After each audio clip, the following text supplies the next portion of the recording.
never forget the words of the doctor that walked into my daughter's room the day after her second child was born. In summary, she said, "We will do some tests to confirm this, but I believe she has an immediate threat to her life that must be taken care of, or she will die within 48 hours." With severe aortic stenosis, she was rushed to Children's Hospital by Learjet. When I left the room to call my wife to pack a bag and come down, I simply could not speak. My vocal cords wouldn't work. She was nearly frantic before I regained enough composure to talk. That night, we drove my daughter's family and my wife to Minneapolis. The fear of death was real. Thanks for joining us on Life Journeys, a podcast about thriving through the worst pain that life brings. With global initiatives threatening big changes to our way of life, we're going to need to activate Jesus' words about mountain-moving faith. Words That Work is the ongoing series on Life Journeys that is rooted in releasing revelational words of faith that will work every time and with everyone. It's about moving the mountains that keep us from the presence and goodness of God. It's about defining our life purpose and identity through encountering Him until we have the power to move the obstacles that are destroying our liberty and hope.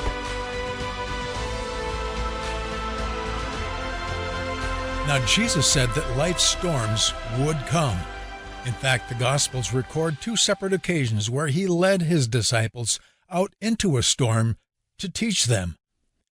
He was in control, and He knew exactly what to do. He would speak peace into the storm and then ask the disciples where their faith was. Today, people seem to think that they should be able to do the same, and indeed it is possible. However, I've learned that God will be far more inclined to allow us to quiet the storm around us by faith when we have first used that faith to allow Him to quiet the storm within us. When there's a lot of anger, accusations, suspicion, and division, it's not because of the storm. It's because it came out of us when we came under pressure. Someone recently explained that they were carrying coffee when someone bumped into them. "Why did you spill my coffee?" The answer came quickly. "You spilled your own coffee because that's what was in your cup. You put it there." You see, when we get jarred, what's inside comes spilling out. We can't speak peace into the storm that we're in until we have some peace within to speak. You see, faith isn't so much a tool in our hands to get God to do what we want Him to do, as much as it is a tool in His hands to get us to be what He wants us to be. Jesus knew that the easy thing was for Him to just command the storm to subside. What He was after was a change in the hearts of His followers. He's always working that into our lives when we're in trials. In times of real trouble, we worry about our finances, our lifestyles, and our loved ones.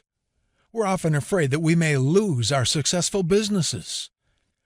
People in ministry worry about losing their church, but God knows that real success is having spent time with Him until we have the character of the kingdom within us.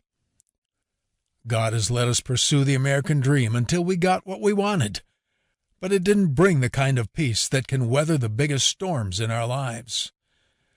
Now it's time for a change. Neither the government nor the economy have the answers that we truly need. One day, while I was out on the road in ministry, I sensed God speaking within. Nothing has to be the way you think it has to be. Don't have any expectations of your own. At the end of nearly 2 years of traveling with our tent ministry, in the eyes of men, we basically crashed and burned in the natural sense. We were led to a place of bankruptcy. I found an old broken-down 50-foot trailer in a farmer's field and towed it to an implement dealer's yard on the edge of town. We had been homeless for 6 weeks. I remember the humbling that became my life as I followed a man into one of those second-hand stores. I was hoping that he would buy me that urine-stained mattress so my wife and I would have something to sleep on. With 2 young daughters needing a home, I spent weeks rebuilding this house. I fell through the floor when I first had walked in. When I showed it to my wife, she fell through the kitchen floor. "We'll take it," I said. We spent a year there as I sought God nightly for some peace.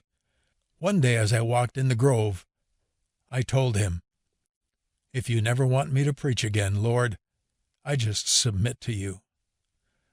That was all it took. He wanted my full surrender.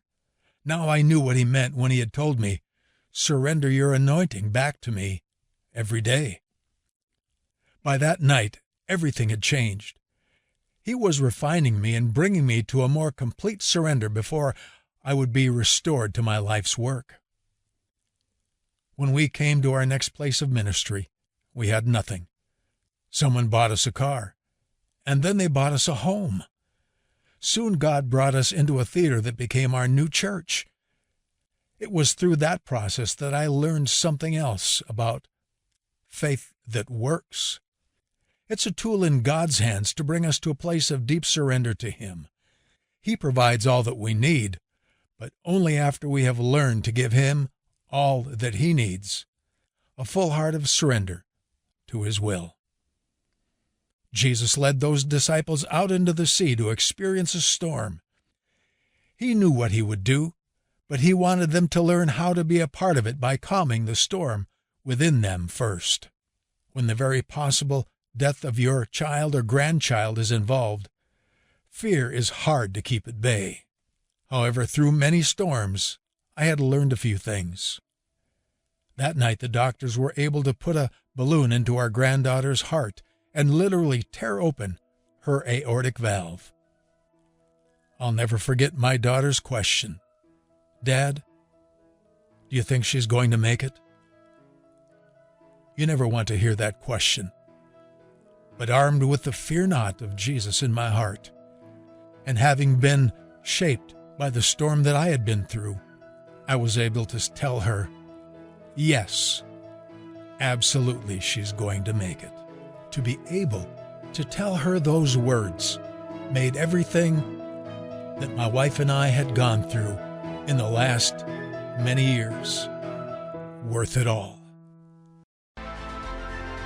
You can unlock the presence of God in your life. There are revelation principles that remove the mountains, keeping us from joy, hope, peace, and purpose when our world gets turned upside down.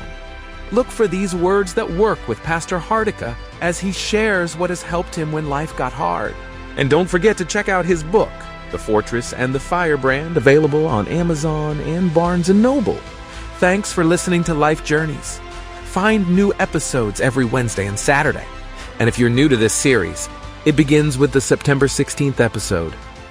God will be far more inclined to allow us to quiet the storm around us by faith when we have first used that faith to allow Him to quiet the storm within us. You see, faith isn't so much a tool in our hands to get God to do what we want Him to do, as much as it is a tool in His hands to get us to be what He wants us to be.